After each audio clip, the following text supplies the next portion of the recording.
il y a 1000 ans, près de l'actuel St. Louis, dans le Missouri, se trouvait une ville animée et dynamique appelée Cahokia.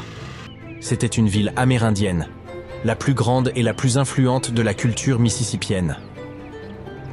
À son apogée vers 1050 avant notre ère, Cahokia abritait jusqu'à 30 000 personnes, ce qui en faisait une ville plus grande que Paris à l'époque. Mais ce qui est intéressant, c'est que Cahokia n'avait pas de grand marché. Habituellement, le commerce était le pilier de toute grande ville, et pourtant celle-ci suscite l'intérêt des archéologues. C'est parce que Cahokia ne se consacrait pas au commerce. C'était une question de culture, de communauté et de fêtes. Les habitants y organisaient d'immenses fêtes qui duraient plusieurs jours. La caractéristique la plus grandiose de la ville était sa place de 50 acres, entourée de pyramides de terre impressionnantes. Cet espace immense pouvait accueillir plus de 10 000 personnes. Imaginez-les toutes réunies là-bas pour des festivités, dansant, buvant des cafés et des thés, festoyant de viande de cerf et pariant sur des sports. Les événements étaient extrêmement animés. Les Cahokiens portaient des costumes impressionnants, coiffaient leurs cheveux de manière intéressante et décoraient leur corps de tatouages. Les athlètes jouaient à un jeu appelé Chunky, où ils lançaient des lances sur un disque de pierre roulant, en compétition pour s'en approcher le plus possible.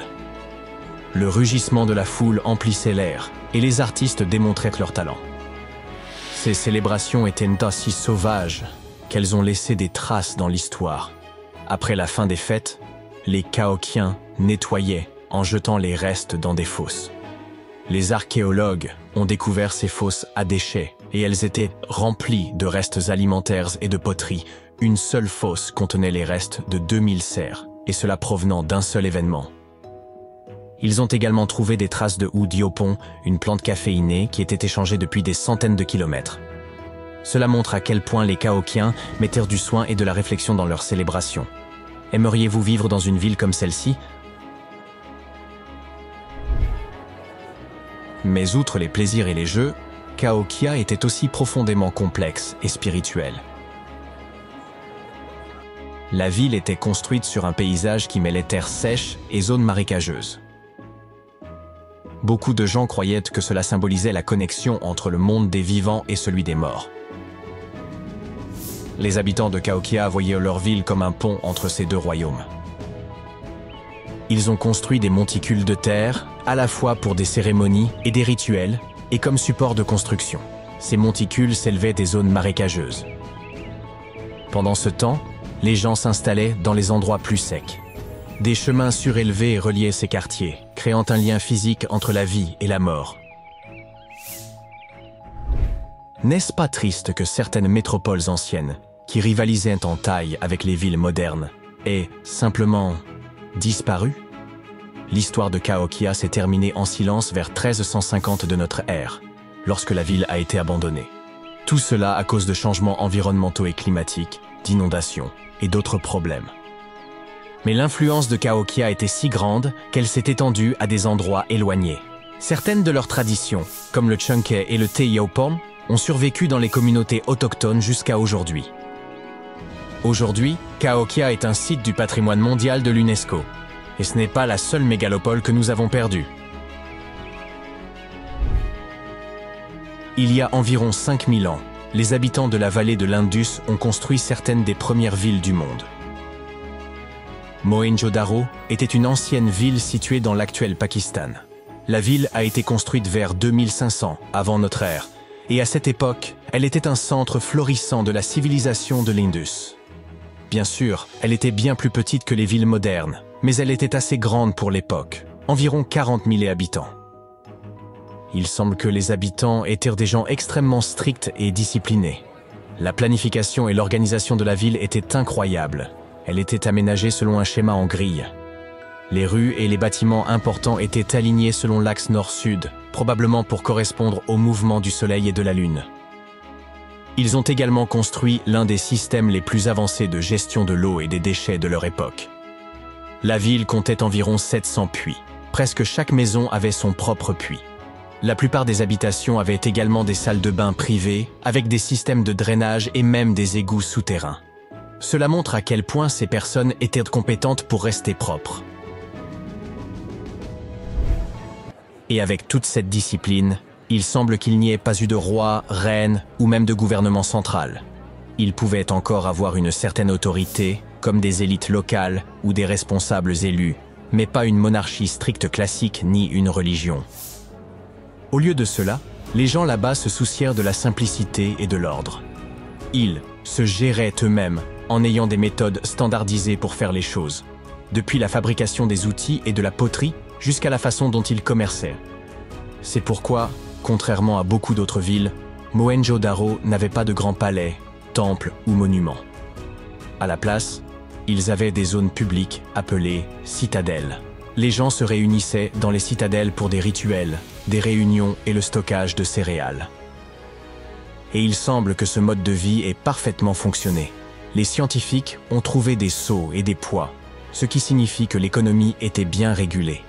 Les archéologues ont découvert des artefacts complexes tels que l'ivoire, le lapis-lazuli, les perles de cornaline et les bijoux en or. Une autre découverte célèbre est la petite statue en bronze, connue sous le nom de danseuse, qui a été découverte en 1926. Mohenjo-Daro n'était pas du tout pauvre. Et ils ont également réalisé des bâtiments impressionnants. Rester propre était manifestement bien plus important pour eux que des démonstrations de richesse ou de pouvoir. Ainsi, ils ont créé le Grand Bain, l'une des structures les plus célèbres de la ville. C'est une grande piscine étanche, construite avec des briques cuites, perchée sur un monticule de terre, ressemblant presque à un lieu religieux, le plus proche qu'ils avaient d'un temple. Pendant ce temps, la ville elle-même a été construite sur une série de monticules. Ils ont grandi au fil des siècles, à mesure que les gens ajoutèrent de nouvelles maisons et structures. Pourquoi la ville est-elle tombée? Personne ne le sait vraiment. Il y a quelque chose de mystérieux à propos des sculptures que les archéologues ont découvertes. Beaucoup d'entre elles semblent avoir été intentionnellement brisées. Cela signifie que les habitants ultérieurs de la ville, peut-être des envahisseurs ou autres, les ont détruites pour une raison quelconque. Certains scientifiques pensent pas que le fleuve Indus a peut-être changé de cours, perturbant ainsi l'agriculture et le commerce. Mais il n'y a aucune preuve d'une inondation ou d'un quelconque grand événement de ce genre. Il semble simplement qu'avec le temps, l'ensemble de la civilisation de l'Indus s'est peu à peu estompé. Vers 1900 avant notre ère, la culture avait évolué et n'avait pas laissé grand-chose derrière elle. Laissez-moi vous parler de l'ancienne ville de Kos, qui rime avec Klo, située là où se trouve aujourd'hui la ville moderne de Kos en Grèce. Imaginez arriver par la mer, et la première chose qui vous frappe est la grandeur immense de son agora, cette vaste place publique construite avec des pierres de différentes couleurs, agencée sur des terrasses qui s'élèvent au-dessus de vous. C'était l'une des plus grandes du monde antique, et elle faisait forte impression sur quiconque approchait de la ville. Cet endroit a une riche histoire remontant à environ 223 avant notre ère. Il y a longtemps, les habitants locaux se sont rassemblés de différentes parties de l'île pour former une nouvelle ville dans le nord-est. Des gens y ont vécu depuis l'âge du bronze, et avec le temps, elle est devenue un centre d'une importance capitale pour la culture et le commerce. Et pas étonnant, puisqu'il se trouve juste à côté d'un port naturel. Le port était abrité par 2 brise-lames, et les gens y ont construit certains des sites religieux les plus importants, y compris les sanctuaires d'Aphrodite et d'Héraclès. Kos n'était pas seulement belle, cependant, elle avait un design brillant. Toute la ville était disposée en une grille ordonnée, avec des rues se croisant à des angles droits parfaits, ressemblant littéralement presque à une ville moderne. Grâce à cela, se déplacer était super facile, et les blocs, ou insulae, étaient assez grands pour contenir plusieurs grandes maisons. Kos est restée largement inchangée jusqu'au VIe siècle de notre ère.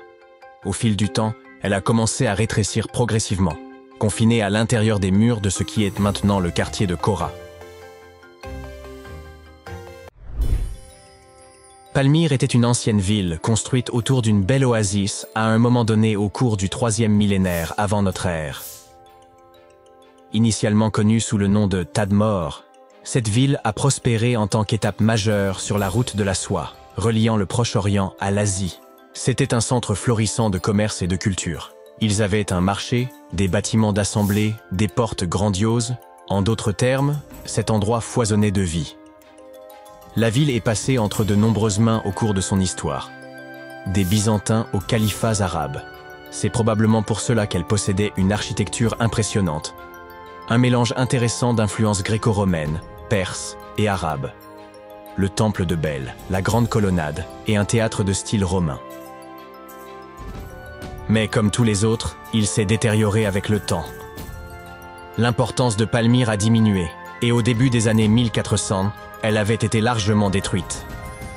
Mais au moins, ces ruines sont restées. À présent, elles sont classées au patrimoine mondial de l'UNESCO.